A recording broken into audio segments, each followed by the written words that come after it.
গত বছর আমাদের এই বাগানে আমাদের বাসার পেছনে ছোট একটা সবজি বাগান আছে আর কি। সেই বাগানে আপনার আমাদের যে লন মোয়ারটা আছে, ইলেকট্রিক লন মোয়ারের নিচে একটা পাখি বাসা করে।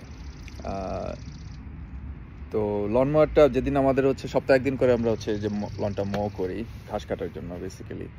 সো ঘাস কাটার সময় যখন হলো আমি চেক করতে গিয়ে দেখলাম যে একটা পাখি বাসা ফুরুত করে পাখিটা উড়ে উড়ে বের হলো লনমোয়ারের নিচ থেকে।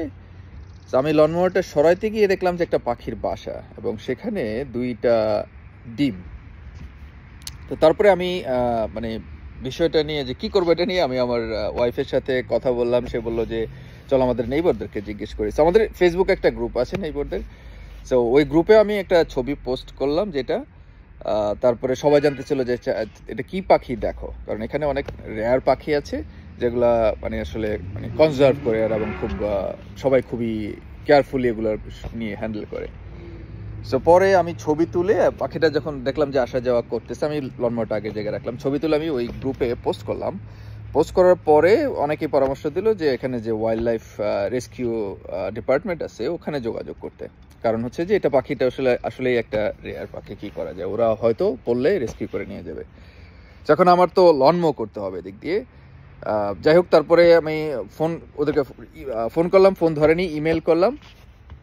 ঠিক কয়েক ঘন্টা পরে ওরা আবার রিপ্লাই করলো, ইমেলের 2 ঘন্টা পরেই রিপ্লাই করলো। এমনভাবে বললো যে তুমি আমাকে এটা মনে হচ্ছে যে খুবই মানে রেয়ার একটা পাখি, তুমি কি বলবা যে এখন কোন স্টেজে আছে এখন পাখিটা। আমি বললাম যে ডিম দিছে মাত্র। সো সে বললো যে হ্যাঁ মানে আমরা মানে রেস্কিউ করতে পারি, কিন্তু এটা সম্ভাবনা খুব কম যে ডিমগুলো আর সার্ভাইভ করবে বা ইয়ে করবে, কারণ এরা আসলে ডিমগুলো ইনকিউবেটরে নিয়ে হয়তো ওরা ইয়ে করার চেষ্টা করবে। কিন্তু ন্যাচারালি যে পরিবেশে সেটা ধরেন একটা বাসা সে বানিয়েছে, সেই পরিবেশে থাকাটা বড় হওয়াটাকে ওরা বলতেছে যে সেখানে থাকলে আসলে পাখিগুলোর জন্য ভালো। তো আমি বললাম যে তাহলে আমি কি করব। তো আমি তারপরে বললাম ওদেরকে যে আচ্ছা মানে আমার তো লন মুভ করতে হবে। যে ও বললো যে দেখো তুমি যদি পারো তুমি ওয়েট করো, এটা মানে মিনিমাম 4 থেকে 6 সপ্তাহ সময় লাগে আসলে। এখন এই সময় সামারে তো হচ্ছে যেখানে মানে 1 সপ্তাহ লন যদি মো না করেন, দেখেন আমাদের 1 সপ্তাহ আগে করা এখন অলরেডি মানে বেশ বড় হয়ে গেছে ঘাস, ঠিক আছে। সো এটা মানে আমি তারপরে ওদেরকে বললাম। সো যেটা হলো যে আমি যখন হচ্ছে মানে ওই কথা বললাম যে হ্যাঁ আমার আসলে লনমোয়ারটা ওই ফেসবুক গ্রুপে আমি জানাইলাম যে ওরা বলতেছে যে 4 থেকে 6 সপ্তাহ সময়। তো আমি তখনও মানে মানে আমি নিশ্চিত যে হ্যাঁ আমি মানে মো করতে পারতেছি না, মোয়ারটা নাড়াইতে পারতেছি না।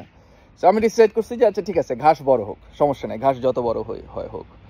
সো পরে যেটা করলাম আমরা মানে লনমোয়ারটা ওখানে রেখেই তারপর হচ্ছে যে আমরা বিকল্প আরেকটা লনমোয়ার এখন আমাদের দরকার। আমি ওই ফেসবুক গ্রুপেই পোস্ট করলাম যে আমাদের মানে আমি আসলে লনমোয়ার চেয়ে পোস্ট করিনি, ওরাই আপডেট চাচ্ছিলাম যে পাখির পোস্টটা দিয়েছিলাম যে লনমোয়ারের কি অবস্থা।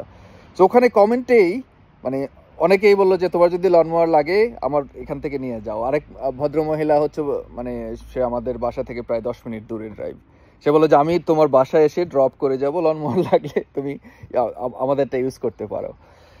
সো এরকম মানে কয়েকজন মানে উৎসাহী হলো, কেউ পারলে হচ্ছে এসে লন মো করে দিয়ে যাবে আশেপাশে। সো যাই হোক আমরা যেটা করলাম যে এটা মানে যেহেতু মানে আমার করতেই হবে, সো আমি একজন নেইবারের কাছ থেকে নিলাম। পরে 6 সপ্তাহ ওই সেই লন মোয়ারটা ওই এরিয়াটা মানে পুরোপুরি মানে ওই পাখিটার দখলে ছিল, যে 2টা বাচ্চা। আমরা ওই এরিয়াটাতে অ্যাভয়েডও করতাম, ওলিকেও যাইতে দিতাম না, কারণ ডিস্টার্ব হবে। সো মানে এই গল্পটা বলার কারণটা আসলে মানে একটা মানে আমরা ধরেন হচ্ছে যে উন্নত সমাজ ব্যবস্থার কথা বলি, একটা পশু পাখির প্রতি যে ভালোবাসা মানে এটা যেটা আসলে মানে ইউনূস সরকার ক্ষমতায় আসার সাথে সাথেই মানে যেটা দেখছেন যে আপনারা এই যে কুকুর বিড়াল মারা, জাপান গার্ডেন সিটি, সেন্ট মার্টিনে এতগুলা কুকুর, মানে কি রকম একটা মানবেতর পরিস্থিতির মধ্যে যে প্রাণীগুলাই গেল, সেটা দিয়ে আসলে চিন্তা করা যায় এই লোকটা, এবং সে কোনো ধরনের কোনো ব্যবস্থা নেয়নি, কোনো বিবৃতি দেয়নি, কোনো সরকারের থেকে কোনো কিছু করেনি। মানে এটা এটা কিন্তু অজানা কিছু ছিল না। সেন্ট মার্টিনি কুকুরগুলা যে অবস্থা হলো পুরোপুরি হচ্ছে যে তার নিজস্ব স্বার্থের জন্য পরিবেশের নাম করে। এবং মানে তারপরে মানে এখন তো আর মানে কেউ কেয়ারই করে না, মানে সবাই যে একটা সামাজিকভাবেই আসলে এটাকে ইয়ে করা হয়েছে। এখন আমার যেটা মনে হয় মাঝে মাঝে যে কুকুর বিড়ালগুলোর যে অভিশাপ, ঠিক আছে, আর কিছু না হোক, এই কুকুরগুলোর অভিশাপ কিন্তু হচ্ছে যে সারা বাংলাদেশের মানুষকে তো নিতে হবে এবং সবচেয়ে বেশি সেটার দায়ভার এবং সেটার অভিশাপটা বহন করতে হবে হচ্ছে ইউনূসকে। কারণ এই লোকটা সাক্ষাৎ শয়তান বলে যদি কিছু থাকে, ইউনূস হচ্ছে সেই সাক্ষাৎ শয়তান। এই আর কি, ভাবলাম যে আপনাদেরকে একটু গল্প শোনাই।